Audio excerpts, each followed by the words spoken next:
5, 4, 3, 2, 1. You're listening to Gary Mack on Manchester. This is Fab Radio International, and we've got two very special guests tonight, but I'm going to tell you more about that right after this next tune. So I hope you're all strapped in, you're all warm, because it's about -3, something like that tonight, and snow's expected, fog, and all along the Watchtower. What a great way to open up the show. So I did say earlier on that we've got guests in the studio, and before I tell you what these guys do, please welcome Andy Weatherhall. Hello Andy, are you there? Yes, I am. In the ether somewhere, but I'm here. In the ether. Creeping through the sirloin steak of the metabone somewhere. But you'll tell me all about the right language to use in a bit, no doubt. And also we've got Sarah Charney. Have I said that right? You have. Oh my God. I rehearsed that 3 times just before we went on air, and I finally got it right. So you two guys are paranormal investigators, is that right? Yeah. So I've done a little bit of reading about you guys. I've been spying on you, Andy. You're now doing your own thing? Yeah, we've got our own team, which we've been running since 2007. Yeah. 2007 we officially started on our own. Before that we were in a team which were basically going nowhere, so we left that team and started Stoke Haunted in 2007, although officially Stoke Haunted has been going since 1999 by the previous owners of Stoke Haunted. Sure. And Sarah, how long have you been involved in this project? At the same time, we joined at the same time, late on 2007. So are you just paranormal investigators, or is either one of you psychics as well? No, we're both non-believers, really. I mean, a lot of people will say, well, what do you run a paranormal group for if you're a non-believer? We have got believers in the team, we've got mediums in the team and psychics, and we've also got ourselves, the non-believers. So I think... So Andy and Sarah, so how does this work basically? You come across a venue that's purportedly haunted, or there's been a sighting there or something like that. Yep. And then you've got this team, and in this team what you do is you kind of arrange with that venue to go and do a vigil. Is that what you call it? That's correct, yeah. So you turn up with a team of technical people who've got specific roles. So what do some of the people on your investigation team actually do? I mean, starting from when we get there, we do what we call it's a basic walk around with instruments like K2 meters, which measure electromagnetic field and energy and stuff. So you do a baseline sweep first to make sure that the area is as clean as you possibly can. Right, yeah. Then when we've done that, we set up the cameras, the lighting, whatever we need to do, set up the equipment. When you say a sweep, what is that something technical? Well, if people say that they're getting... For example, someone will say, every time I sit in a particular part of the building, I can see a shadow figure. Not a lot of people are aware that if you sat by, for example, but all our footage, if it's green or if it's purplish blue, purplish blue is ultraviolet, and if it's green, it's infrared, and we don't make it look dark if it's light, and vice versa. You get what you get. That's basically what we do. If it's daylight, it's daylight. If it's dark, it's dark. We don't try and create a mood. Sarah, do you ever work behind the cameras? I used to do a lot of behind the camera work, but now I tend to lead the investigations. So when we arrive somewhere, we'll sort of sit down and call out if there's any spirits, ask for activity. It's the same sort of thing that you'd see on the TV shows, really, when they're calling out. I'll tend to lead that and do that now, so I'm more involved in the investigation rather than being behind the camera as it used to be. So although you do your camera assisting, when we do like non-paranormal things like team interviews, interviews with the owner of the public, then Sarah always takes what we call B-roll camera and films me filming it. So you bring an awful lot of footage back from one of these vigils. You're using what, 6 cameras? 6 cameras running all night. And we're probably using, on average, I would say, and this is not a ballpark figure, 64 gigabytes per investigation, which I have to go home And you watch every second of that all the way through? Yes. So how long does that take you to edit an episode? I pride myself on trying to get it all done. If we go on an investigation on Saturday, I pride myself. I split the investigation into part 1, part 2, part 3. Right. Probably 15 minutes per section. I like to get at least part 1 done by Monday. That's my goal. So when we come back from the investigation, because I'm a night person, as you know, from talking on the internet, I'll sit up. I'll get in from the investigation at 5 o'clock, and I don't go bed normally until lunchtime the following day, because the moment I get in the house, it's get all the. So you're actually like you're like a ghost at night as well. Yes. Yeah. He doesn't go to sleep. Have you ever had a manifestation while you've been editing? Stupid question, I know, but I've got to ask. I've had a strange experience in the old house that we lived in. With before. which brand of beer, by the way? in the previous house we lived in before, I lost a infrared torch. Couldn't find this torch anywhere, so I said to my mum, have you seen my infrared torch anywhere? And she said no. And I knew exactly where to put it down, and me and Sarah searched the house and we could not find this infrared torch anywhere. And I'm sitting there doing some editing, and all of a sudden, bang, back of the head. And it's like a policeman's like torch. Somebody touching you? No, the torch was thrown. It was thrown at the back of his head. Thrown at the back of my head, and it fell on my lap. I'd have freaked. So I turned around and thought it was my mother. I'm scared now listening to this. I thought it was my mother, so I jumped up and was going to start effing and jeffing at her. I pushed the door open, went in the living room, and typical old lady in the chair, fast asleep. That was a snore, by the way. It was a snore, nothing else. That was a snore. I thought, where's this come from? Anyway, I waited till she came round from the dead and told what had happened, and to this day we do not know where that torch came from. I have no idea. There's no shelf behind me in the room that I was sitting in, which was like my cubbyhole, my shack I used to call it. There's no shelf behind, and it was thrown with some velocity, and I had a nice little egg on the back of my head, because it's an old modified policeman's torch, like the army torches that you get now. It's a proper robust thing, and where it came from I do not know. But I've also had stupid little things where I've put the car keys down and can't find them, and searched the house out, and let's say for argument's sake I put them on this table here. Me and Sarah have looked everywhere, can't find them. We'll have a brew and we'll have a think. You get the kettle on, you sit down, you have a brew, you look at the place that you've just been looking at, and suddenly the keys have appeared there again. And that's happened on more than one occasion. So Andy, and Sarah, this question's for you as well. Where did all this, investigating of the paranormal begin? Where did the actual idea come from? Did you just wake up one day and I want to go looking for ghosts? I mean, how did it all start for you both? It started one Christmas. We were, years and years ago, and Anyway, Andy's out making a cup of tea, I do believe. Yeah. So you've got a drink coming your way in a minute, Sarah. So while Andy's out there, we were talking about music. You're actually a big rock and blues fan, so tell us about what was the first rock record you ever bought? Ooh, I don't know if this will count, but the first, I would say, Nirvana. Oh, Nirvana, maybe. Yeah. Come As You Are. Yeah. Yeah, it had to be that one. Definitely. Love Nirvana. And the first rock concert you ever went to, who did you go and see? Do you know? I can't remember the name of this band now. They were a new band, and they were a local band in Stoke. And we went to the Sugar Mill, which is like a live music venue. And they were brilliant. I can't think of the name of them now. You've got a big mountain in Stoke called Malcop. Is that still there? Yeah, it's still there. Many years ago, in the CB days, we used to go from Manchester to Malcop. Yeah. To go on to Cyban Radio to talk to people in Italy, you can. America. Never got to Australia, but I believe Andy's a radio enthusiast. He's a radio amateur radio. Yeah. I thought we'll get that in now before he comes back and talks about it, because he will be on that all night.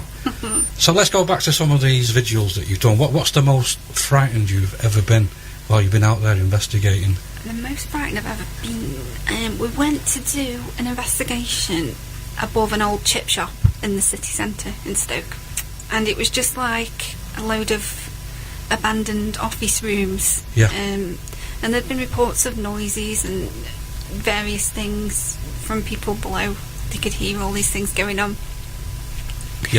And we were doing an investigation upstairs, and we were all sitting in one room, and behind us there was like a corridor that led out into these other rooms, and we were sitting there, and we just heard like running, like a child running. You know how they skip up and down? We could hear that outside. Are you sure it wasn't the potatoes in the tumbler with it being a chip shop? It could have been. Definitely running.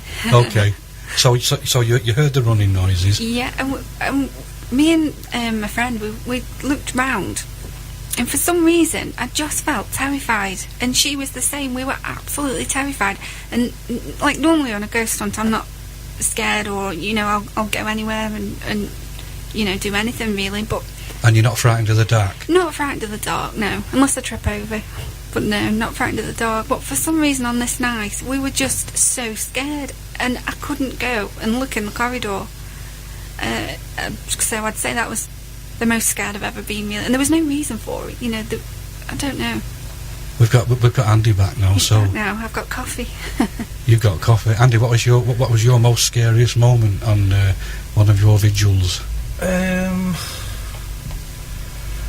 not really a scary person, am I? I don't really think I've had anything that's really scared me as such. I've had stuff that's made me jump, but I've not had anything that I think I would say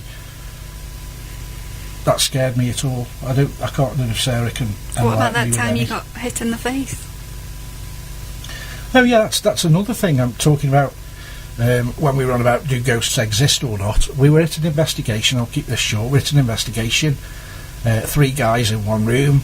There was the girls in the other room. We split up between males and females.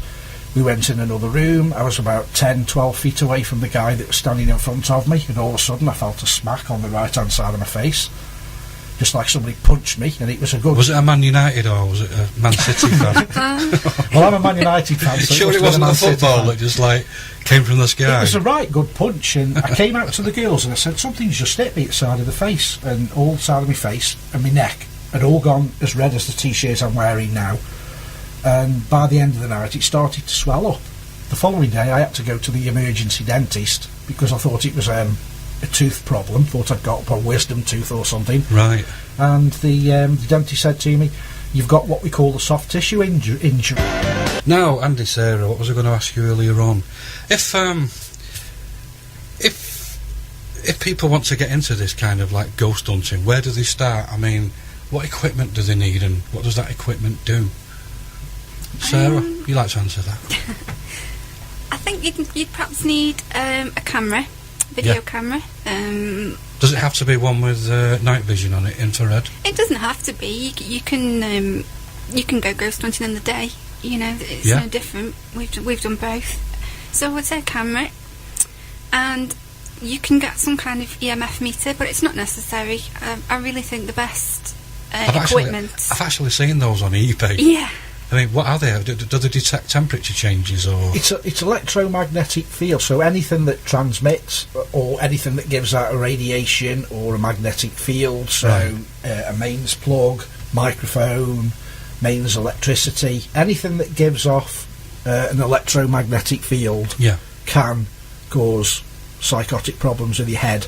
Most people that do suffer with mental health issues, it can, strangely enough, be triggered from where they work. Someone that suffers severe migraine, if you find out where they work, they might work in an office, and in the corner is the mains distribution box. So these EMF meters come with a health warning, is that what you're trying to tell me? They should do, but they should do. Getting back to your question, if anyone wants to start their own paranormal group, or if anyone wants to join a paranormal group, I would recommend you to look up your local paranormal groups. Just type in on a Google search, or go on Facebook or any other social and are they all kind of friendly with each other? It's not like a football team kind of jealousy aspect kind of thing, is it? It's the biggest cutthroat industry on planet Earth. You think with your guitar thing you've got a cutthroat industry. Yeah. We have. Every paranormal group has some kind of issue with each other, and I don't know why. I mean, we've got this reputation that we are better than anyone else. I've never said I'm better than anybody else. We've been running longer than most people. I think I'll shout your praises for you, Andy, because I mean, when I tell people where your YouTube channel is and they see that footage, I think people are in for a huge surprise. Yeah. It is so professional. Aw, But thank you. anyway, you Well, know, I don't think anyone is the best at what they do. I learn every single investigation. You learn, and you can only learn if you all pee in the same pot. yeah, You can't have one team saying this is evidence. that was a nice way of putting when that. you can prove it's not evidence. I think there should be set out rules for paranormal investigations. Right. Not something where people can say this is real and this is fake. Somewhere where you can actually go and say, will you help me? Even ghosts. Now, what about psychics? Do you believe in what psychics do, their work? There must be something that I'm sure not every single psychic is faking. There must be some out there. The ones that I've dealt with, I must be honest, and I'm not blowing their trumpet, but the ones we've actually dealt with have been very good in the way that I would ask them questions that probably only I or the deceased person would know, and they've been able to come out with reasonable answers. I mean, a lot of people, because my dad died in '89, have never met my father. Yeah. And there's no pictures of my father in the house whatsoever. They're in photo albums, so it's not like they could walk in. But all the mediums, if they've been visiting on a just a friendly basis, not to do with the group, oh, I've just seen a gentleman walk down the passage. What did he look like? And they'll describe my dad. Now, what are the chances of that happening? Or little whimsies that my dad would do, or they would say, I can see your dad doing this, and I'm not sure what that is. And my dad was always flicking his cigarette lighter. So the ones that I've dealt with, I think we've had the real deal. We have dealt with others in the past which are in it for the money, and you'll normally find a good medium, or to me, a good medium from a bad medium. A good medium doesn't charge for the service.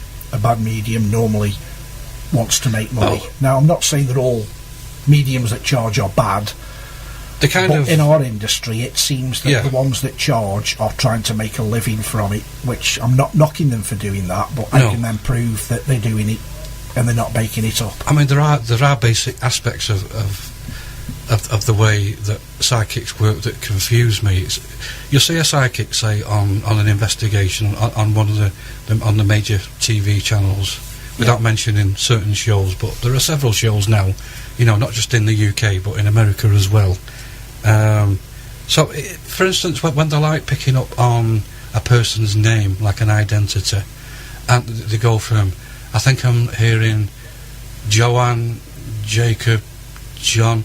I mean, if that communication's, you know, that communication was clear from the entity, why don't they just say, I'm glad you can hear me, my name's John Doe, you know? Why do you think it's not that cut and clear? Why is it in like broken biscuits coming through the ionospheric layer? You know, I know that's a radio term, but you know what I mean. The thing is, there is a thing. If anyone wants to research this, go on the internet and just type in the Barnum effect.